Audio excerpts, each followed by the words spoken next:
Oh, what's this guy want now? The truck again. Anyway. I just...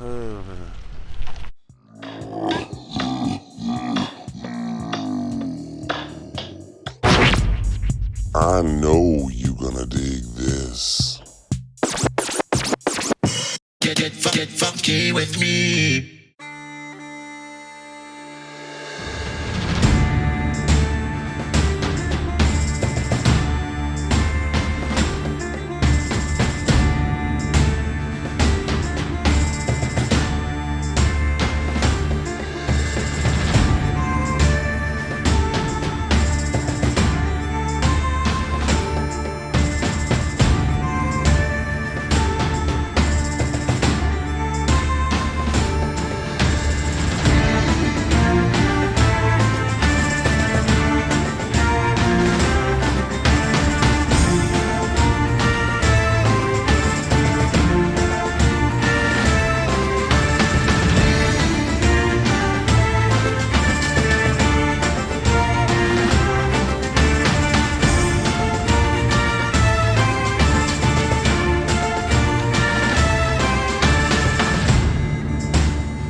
What's going on, everybody? How you doing today? So here I am on Chincoteague Island. Chincoteague Island in Virginia.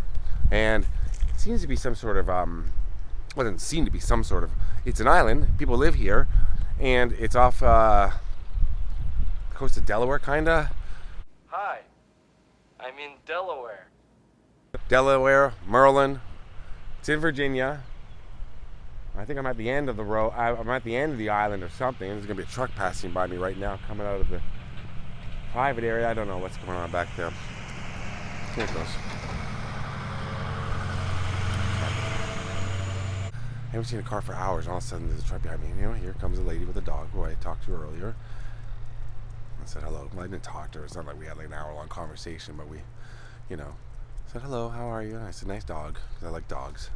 So here I am on Chincoteague Island, and I've shown you how cool it is. It's really rustic, and I mean, there's like a touristy area, I believe.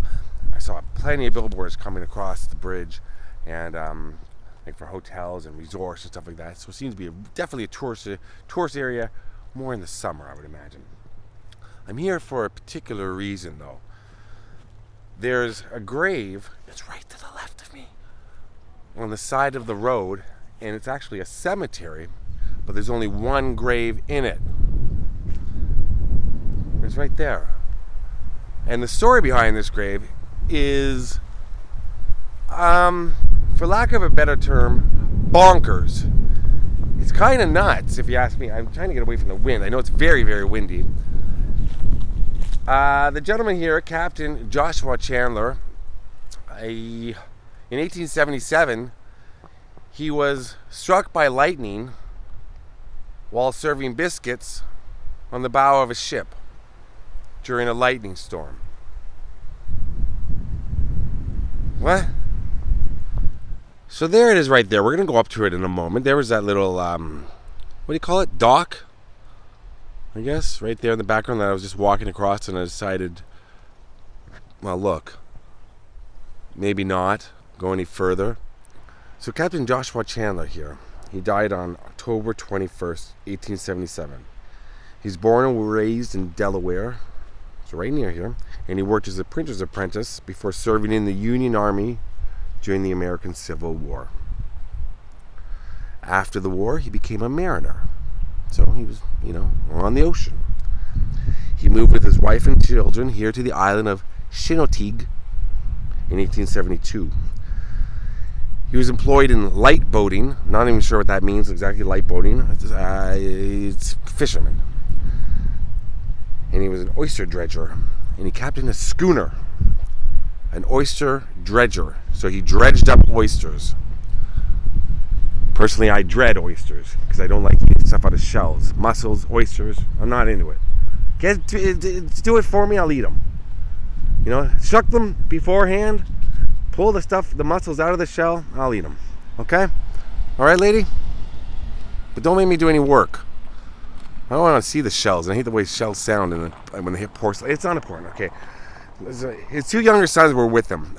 They sailed with him all the time, with Captain Joshua here.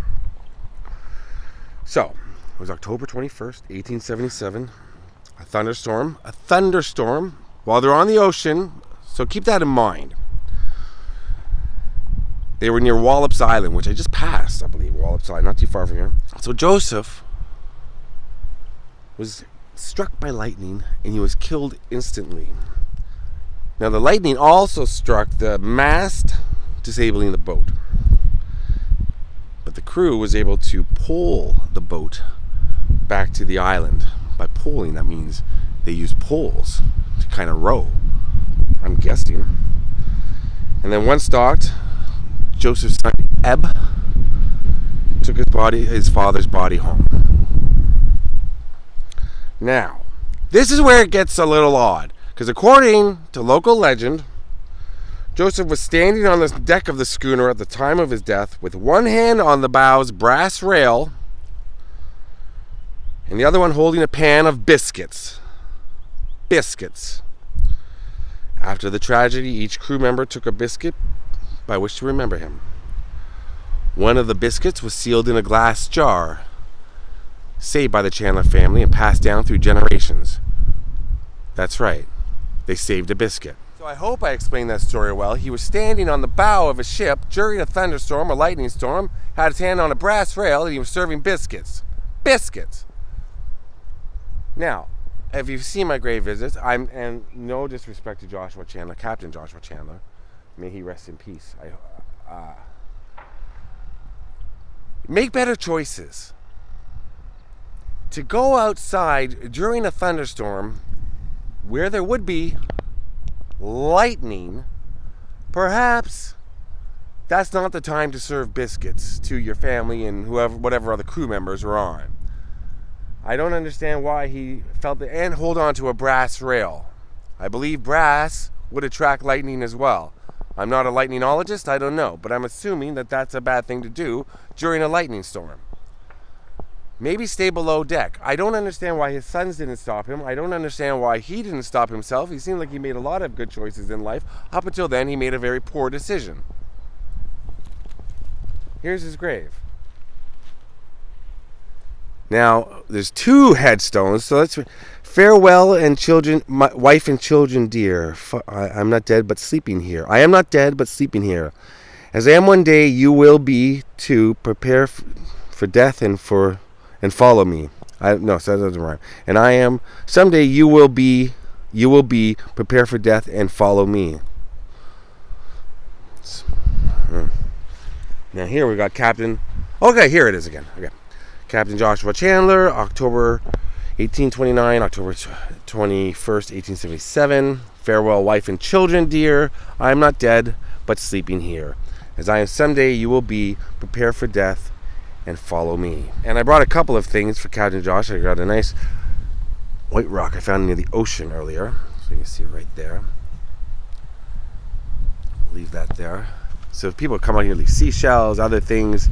And since he seemed to like biscuits, I'm assuming they're not cookies or the biscuits, like the big fluffy ones, the southern biscuits. But I bought some, and hopefully maybe an animal will come and find these sugar-free oatmeal cookies. And in the UK, they call cookies biscuits. So that's something for... What's that noise? Some weird noises here. Look at the little sign, Captain Chandler Cemetery, 1829 to 1877. So, left him some cookies, biscuits for Captain Joshua Chandler. I'm still not certain why he did what he did. You can see it's quite a beautiful area. A little chilly, right by the ocean, a little cold. And here's one grave by the side of the road. That's it. And it's a whole cemetery that's this big, dedicated to one man who was serving biscuits on the bow of a ship. Okay, kids are going up to the bow. We're going to serve biscuits. We're going to have some biscuits on the bow. Yeah, Dad, might want to stay down beneath deck for the biscuits because of the lightning. No, we're going to go up to the bow. I'm going to serve biscuits on the bow. Let's go, everybody. Biscuits on the bow. Let's go. Really, Captain Joshua? Is that in? Really? Let's go, guys. Come on. I got biscuits on the bow. Why not serve the biscuits below? First of all, during a lightning storm and you're out in the middle of the ocean, a thunderstorm, biscuits should be the last thing on your mind. Captain Joshua, I'm sorry. It should be the last thing that you're thinking about is eating or serving biscuits. But he took it upon himself to go up to the bow of the ship, that's the front, and you non-mariners out there, and serve biscuits on the bow. Let's go, biscuits on the bow. Let's go, biscuits, kids. Come on, kids, biscuits. Dad, I really think it'd be better if you stayed below. There's a thunderstorm, there's lightning, and, I don't really like biscuits. You don't like biscuits? Well, you're going to like the biscuits on the bow. You'll really like them now. Rhyme scheme. Biscuits on the bow. During a lightning storm. Make better choices. I with all due respect to Captain Joshua. Rest in peace, my man. And I know his family still lives. Some of his family still lives here. And I hope I'm just having a little bit of fun with his decision making. We've all made poor decisions. He was 48 years old, But why go up onto the bow ship and hold on to the brass rail during? I'm sure the boat was not stable during a thunderstorm. Why not serve the biscuits below, pop them in the microwave, get them, warmed up. You have some biscuits during a thunderstorm. Down below, you ride it out. You're home. Well, of course, lightning did strike the mast of the ship. Oh well, you wait it out and then you go. Oh, what's this guy want now? The truck again. Anyway. Let's take a look at it again. One more time. This guy's interrupted me. There you go. There. Interesting.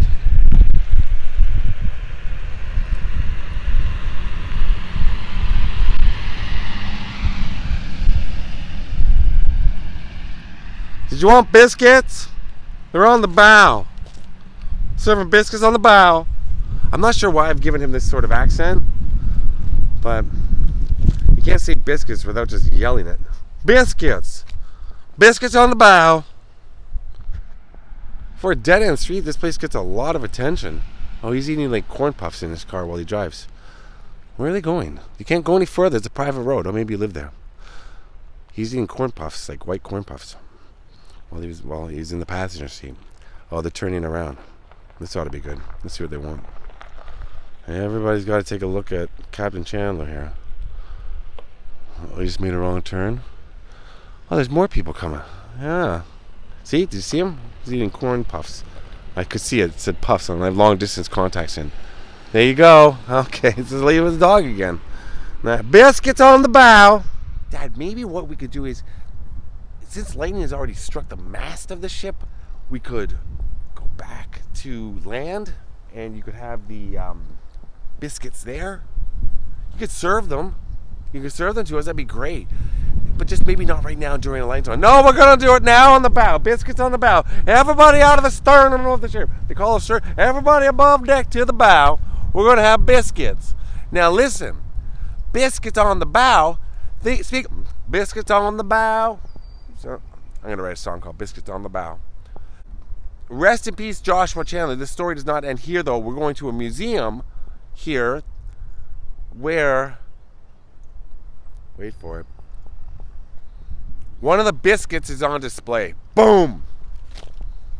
Yeah! One of the biscuits that was on the bow is on display. Actually, it's not on display. It's put away right now, but they're going to take it out for me and show me it. At the Museum of Chincoteague. They're going to show me, oh boy, they're going to show me, hi, oh, a bunch of kids. They're going to show me one of the biscuits. Let's go. School bus is now parked to my right. I swear to God, if one of those kids gives me the finger, I'm gonna throw one of these pine cones at them. Kids on school buses, man, they're mean. Don't you hit my car.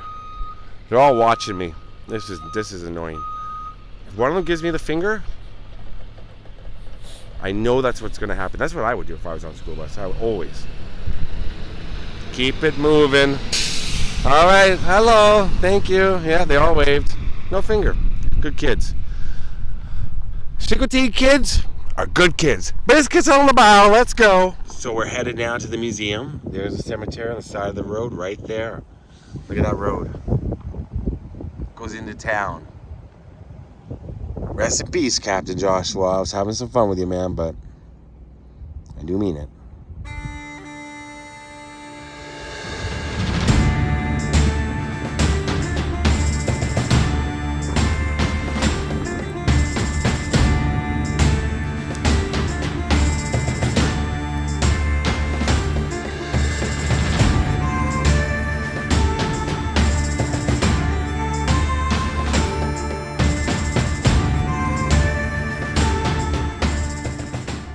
So this is the lovely Teresa here at the museum. Hello. On Chincoteague Island, and you're holding in your hand A biscuit in a jar. Yeah, so this is Captain Chandler's biscuit. This is Captain Chandler. Oh, that's him. Wow. Thank you. And he was a captain of a boat here, and out on Wallops Island, he's out, and a thunderstorm rolls in. He's got a tray of biscuits in one hand on the railing. Lightning strikes. He dies, but the tray of biscuits makes it. And each of his crew members take one as a way to sort of remember him, and they preserve it. And we have one of them here, donated by the Chandler family in 2018. Now, have you opened this before? We have not opened it. We keep it. Yeah. Keep it. It's. What would that be like? Like, what would that be like to even? You can sort of see in there, actually. I mean, it must be hard as a rock inside. It is solid. It's probably closer to hardtack now than like a proper biscuit. And then there's a paper towel in there that the family put in. Yeah. That is wild. So you said, and we were talking to your coworker Cindy, that they saved more than one biscuit. There's more than one biscuit floating around out there. That's probably what the story is. Yeah, the story is that they all preserved their biscuit as a sort of way of like honoring Captain Chandler. Yeah. Serving biscuits on the bow during a lightning storm, not the wisest. No. It's not, you know what I mean? Like, you would think too, because he's holding on to the brass railing. Like, yeah. I was saying, like, he's got I'm sure he led a wonderful life, but at one point, that's a bad decision. Make better choices. Yeah. Oh. There it is. There's the biscuit. There it is. Absolutely. The actual biscuit. Actual Captain Chandler biscuit. Why do you think he went up during a lightning storm and thunderstorm? What do you think would be to serve biscuits? I think he was just out. Weather here changes pretty quickly, and he was captain of a boat. He's out working the water. You know, they're out there in all weather, anyways. Right. So I think it was just bad luck for the poor guy. It was a schooner though, so there had to be below deck that he could have served the biscuits down there, or maybe wait out the storm and then just real excited about the biscuits. Really excited, like wait it out, dude, and wait till you get home.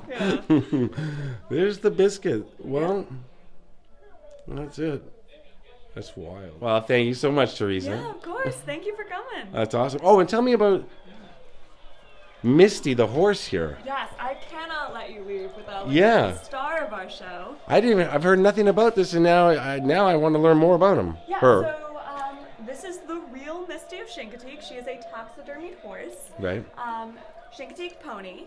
And in the 40s, Marguerite Henry writes a children's book called Misty of Chincoteague about Misty. Now, the story is fictionalized, not quite a one-to-one, but she was a real horse. She lived on BB Ranch, or she was born on BB Ranch, moved to Illinois for a little bit, and came back and had her foal, Stormy. Oh my goodness. Who is another taxidermied horse. And they both live here now, on loan from the BBs. Right. BB family. And so BB Ranch was a farm on Chincoteague. That's where Misty was born. And, yeah. Well, she's returned here. Now she's returned. But yeah. this is a famous horse. This is a famous horse. We have lots of people here who Come just to see the horse, right? come just to see Misty. It's been a lifelong dream of theirs. Really? Yes. They'll come in and, you know, we've had people who, well, some people are a little horrified because we have a taxidermy horse. And some people are near tears. Because Or are they have horsified? Always, yes. Horsified, yes. But they've always wanted to see Misty. And, So that's a movie, babe. That's a movie. That's a movie. So in the 1960s, early 1960s, there's a movie made. So that's what it is. Yes. That's probably. Oh, shot here too. Yeah, so it was shot in Accomack. Some of it was on Chincoteague, not a lot of it. But what's really cool is there are only 4 actual professional actors in the film. Really? Yeah, so Grandma and Grandpa Beebe, and then Paul and Maureen Beebe, the 2 children. And the rest are Chincoteaguers. That's wild. So yeah. Oh, Misty. Misty? How old was Misty when she? 20s? She was pretty old. Yeah. People come for Misty. I came for the biscuit. You know, you're not the only person to ask about it, but Rare. Yeah, you don't even have it. it was not what we were expecting, I have to say. Yeah. It was a weird phone call to get. Yeah. So thank you, Teresa, curator of the museum. I'm the curator, yes. Thank you so much. Of course. We saw the biscuit. We saw the biscuit. Well, that's it. Biscuits on the bow, kids. That's the Museum of Chincoteague Island. And that was Teresa, the curator of the museum. Thank you. That was so awesome. I was having a lot. Hello, dog. There's a dog in the car looking at me. It's okay. The window's cracked. The owners are just right inside the front. Hi, buddy. You know, I'm not going to make a horse joke. All right. I'm going to say nay on that one. Get it? You'll get on the ride home. You'll be laughing. All right. Thank you for watching. Teresa, thank you so much. Cindy, thank you so much. That was awesome. I saw the biscuit. You saw the biscuit. You got to risk it if you want the biscuit. Rest in peace, Captain Joshua Chandler. Make better choices, dude. Biscuits on the bow, kids. Come on up. Don't grab onto a brass rail drill. I'm petrified of lightning. Like, I actually, like, if I go outside and there's lightning, I live on a very leafy street in Toronto, and if there's a lightning storm and I'm walking my dog or whatever, or walking home from the store around the corner, and if there's a lightning storm, I lose my mind, and I think I probably run. I can't remember the last time it was a lightning storm, but if I see lightning, I run. I don't go near it. I'll stay inside. Joshua. Bruh. What? Rest in peace, so man, and thank you to everybody here at the museum. Peace out. Biscuits on the bow. Come on, kids, let's go. Biscuits on the bow.